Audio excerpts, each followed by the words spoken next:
আহি আছে চিনেমাবোৰ আপোনালোকে হলত চাব পাৰিব। দুটা কবিতা লাইন মাতি সমাপ্ত কৰিম। ঐ ছোৱালী এবাৰ ভাল পাই চাবা নেকি?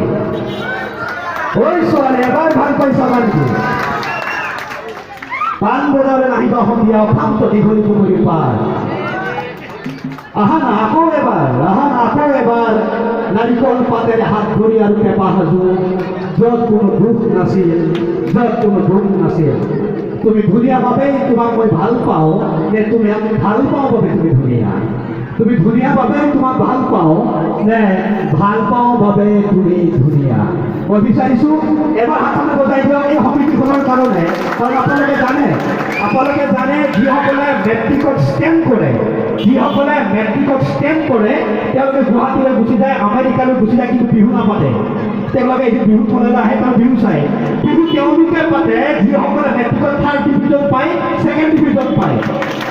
গতিকে ছেকেণ্ড ডিভিজন আৰু থাৰ্ড ডিভিজন পোৱা ল'ৰা ছোৱালীকেইটাক গামোচা পিন্ধাব লাগে, ষ্টেণ্ডাৰ্ড পিন্ধাব নালাগে। কাৰণ আজি যিকেইটা বন্ধুৱে বিহু পাতিছে তেওঁলোকে খুব কষ্ট কৰি এটকাকৈ কালেকশ্যন কৰিছে আৰু এই মঞ্চখন তেওঁলোকে সাজিছে। সেইবাবে আমি কথা ক'বলৈ পাৰিছোঁ। তেওঁলোকৰ বাবে হাত চাপৰি আৰু বিচাৰিছোঁ অসমত প্ৰতিখন জিলাত গৈ গৈছোঁ, আজিৰ এই অনুষ্ঠানটো মই দেখা নাই। ইমান ক্লিন, ইমান চাফা, ইমান পৰিষ্কাৰ। য'ত মই লোৱাৰ আছামত নামনি অসমত জেং বিহু দেখিছোঁ। এই ডাঙৰ বিষয়।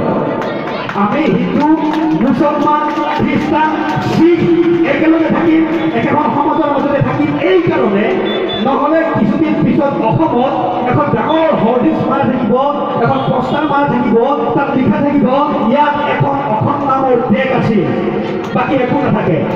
গতিকে আমি বিহুৰ মাজেদি আমি সম্প্ৰীতি বজাই ৰাখিব লাগিব, বিহুৰ মাজেদি আমি বন্ধুত্ব বজাই ৰাখিব লাগিব, বিহুৰ মাজেদি আপোনালোকৰ লগত মনৰ কথা পাতিব লাগিব। প্ৰত্যেকে ধন্যবাদ জ্ঞাপন কৰিছোঁ।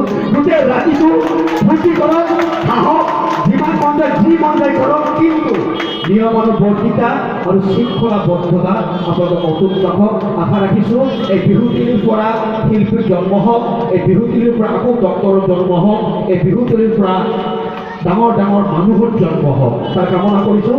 ভগৱানৰ ওচৰত, আল্লাহৰ ওচৰত দোৱা কৰিছোঁ সকলো ভাল হওক। ধন্যবাদ ধন্যবাদ।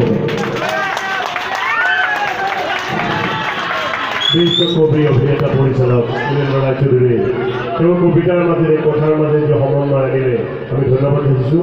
আমি আশা ৰাখিলোঁ আপুনি পুনৰ আমাৰ ইয়ালৈ আহিব। আমাৰ ইয়াত আমি সমন্বয় ৰখাৰ কাৰণে এই মঞ্চ সৃষ্টি কৰিছোঁ। আটাইকে আমি আজি অনুষ্ঠানখন গ্ৰহণ কৰাৰ কাৰণে অনুৰোধ কৰিছোঁ।